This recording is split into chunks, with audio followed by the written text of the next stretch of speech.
అందరికీ వందనాలండి. మొదటి కొరింథీ పత్రిక 11వ అధ్యాయం చదువుకుందాం. నేను క్రీస్తుని పోలి నడుచుకొనుచున్న ప్రకారము మీరును నన్ను పోలి నడుచుకొనుడి.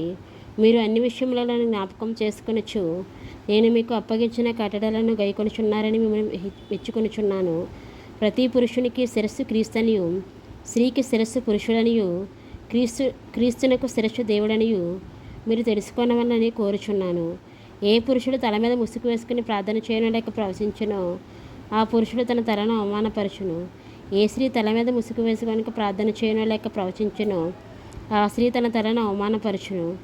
ఏలైనగా అది ఆమెకు క్షౌరం చేయబడినట్టుగానే ఉండును. స్త్రీ ముసుగు వేసుకునే ఎడల ఆమె తల వెంట్రుకలు వేసుకొనని ఎడల ఆమె తల వెంట్రుకలు కత్తిరించుకొనవలను. కత్తిరించుకొనుటకైనను క్షౌరము చేయించుకొనుటకైనను స్త్రీకి అవమానమైతే ముసుగు వేసుకొనవలను. పురుషుడైతే దేవుని పోలికయు మహిమనై ఉన్నాడు గనుక తల మీద ముసుగు వేసుకొనకూడదు. కానీ స్త్రీ పురుషుని మహిమై ఉన్నదిగా. ఏలయనగా స్త్రీ పురుషుని నుండి కలిగనే కానీ పురుషుడు స్త్రీ నుండి కలగలేదు. మరియు స్త్రీ పురుషుని కొరకే కానీ పురుషుడు స్త్రీ కొరకు సృష్టించబడలేదు. ఇందువలన దేవదూతలను బట్టి అధికార శోషణగా స్త్రీకి తల మీద ఉండవలెను. ఇందువలన దేవదూతలను బట్టి అధికార శోషణ స్త్రీకి తల మీద ఉండవలెను. అయితే ప్రభువునందు స్త్రీకి వేరుగా పురుషుడు లేడు, పురుషునికి వేరుగా స్త్రీ లేదు. స్త్రీ పురుషుని నుండి ఎలాగో కలిగాను అలాగే పురుషుడు స్త్రీ మూలంగా కలిగాను. కానీ సమస్తమైనవి దేవుని మూలంగా కలిగి ఉన్నవి. మీరే యోచించుకునుడి. స్త్రీ ముసుగు లేనిదే దేవుని ప్రార్థించుట తగున. పురుషుడు తల వెంట్రుకలు పెంచుకున్నట్టు అతనికి అవమానమని స్వభావ సిద్ధంగా మీకు తోచును కదా. స్త్రీకి తల వెంట్రుకలు పైట చెంగు ఇయ్యబడిన కనుక ఆమె తల వెంట్రుకలు పెంచుకొనుట ఆమెకు ఘనము. ఎవడైనాను కలహప్రియుడిగా కనబడినలా మాలోనైనాను దేవుని సంఘంలోనైనాను ఇట్టి ఆచారం లేదని వాడు తెలుసుకొనవలెను. మీకు ఈ ఆజ్ఞను ఇచ్చుచు మిమ్మల్ని మెచ్చుకొనను. మీరు కూడి వచ్చుట ఎక్కువ కీడుకే కానీ ఎక్కువ మేలుకు కాదు. మొదటి సంగతి ఏమనగా మీరు సంఘమందు కూడి ఉన్నప్పుడు మీలో కక్షలు కలవని వినుచున్నాను. కొంత మట్టుకు ఇది నిజమని నమ్ముచున్నాను. మీలో యోగ్యులైన వారెవరో కనపడినట్లు మీలో భిన్నాభిప్రాయంలో ఉండక తప్పదు. మీరందరూ కూడి వచ్చుచుండగా మీరు ప్రభురాత్రి భోజనం చేయట సాధ్యము కాదు. ఏలైనగా మీరు భోజనం చేయనప్పుడు ఒకరికంటే ఒకడు ముందుగా తమ మట్టుకు తాను భోజనం చేయుచున్నాడు.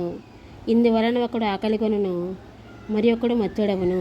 ఇదేమి అన్నపానాలు పుచ్చుకున్నటకు మీకు ఇండ్లు లేవా? దేవుని సంఘంలో తిరస్కరించి పేదలను సిగ్గుపరచుదురా? మీతో ఏమి చెప్పుదును? దీనిని గూర్చి మెచ్చను. నేను మీకు అప్పగించిన దానిని ప్రభు వలన పొంది తిని. ప్రభువైన యేసు తాను అప్పగించబడిన రాత్రి ఒక రొట్టెని ఎత్తుకొని కృతజ్ఞతాస్తుతులు చెల్లించి దానిని విరిచి, ఇది మీ కొరకైన నా శరీరము, నన్ను జ్ఞాపకం చేసుకున్నటకే దీనిని చేయడని చెప్పను. ఆ ప్రకారమే భోజనమైన పిమ్మట ఆయన పాత్రను ఎత్తుకొని, ఈ పాత్ర నా రక్తములోనైన క్రొత్త నిబంధన. మీరు దీనిలోని త్రాగున్నప్పుడల్లా నన్ను జ్ఞాపకం చేసుకున్నటకే దీనిని చేయడని చెప్పాను. మీరు ఈ రొట్టెను తిని ఈ పాత్రలోని త్రాగున్నప్పుడల్లా ప్రభు వచ్చే వరకు ఆయన మరణమును ప్రచురించెదరు. కాబట్టి ఎవడు అయోగ్యంగా ప్రభు యొక్క రొట్టెను తినను లేక ఆయన పాత్రలోని త్రాగును వాడు ప్రభు యొక్క శరీరముని గూర్చి రక్తముని గూర్చి అపరాధేగును. కాబట్టి ప్రతి మనుషుడు తన్ను తాను పరీక్షించుకొనవలెను. అలాగూ చేస్తే ఆ రొట్టెని తిని ఆ పాత్రలోని త్రాగవలెను. ప్రభు శరీరమని వివేచింపక తిని త్రాగువాడు తనకు శిక్షావిధి కలుగుటకే తిని త్రాగుచున్నాడు. ఇందువలననే మీలో అనేకులు బలహీనులు రోగులనై ఉన్నారు, చాలామంది నిద్రించుచున్నారు.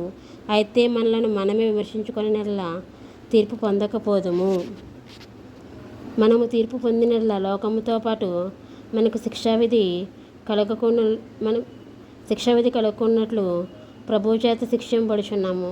కాబట్టి నా సహోదరులారా, భోజనము చేయుటకు మీరు కూడి వచ్చినప్పుడు ఒకరికొరకు ఒకరు కనిపెట్టుకుని ఉండడి. మీరు కూడి వచ్చుట శిక్షావిధి కారణం కాకున్నట్లు ఎవడైనా ఆకలిగొనినట్లా తన ఇంటనే భోజనం చేయవలను. నేను వచ్చినప్పుడు మిగిలిన సంగతులను క్రమపరుచును. దేవుడు తన పరిశుద్ధమైన వాక్యం దీవించి ఆశీర్వదించును గాక. ఆమేన్. ప్రార్థన చేసుకుందామండి. పరిశుద్ధమైన తండ్రి, పరమపూజ్యుడమైన తండ్రి, సర్వాధికారమైన తండ్రి, సర్వాంతర్యామైన యేసయ్యా, నీ ఘనమైన పాదములకు స్తుతులు స్తోత్రాలు వందనాలు ప్రభువా. ఇంతవరకునైనా మీరు మమ్మల్ని కాపాడారు, కరుణించారు, కృపను చూపించారు దేవా. మీకే వందనములు, మీకే స్థితులు, మీకే స్తోత్రాలు ప్రభా. మీరు తప్ప ఈ లోకంలో మాకు ఎవరున్నారు ప్రభా.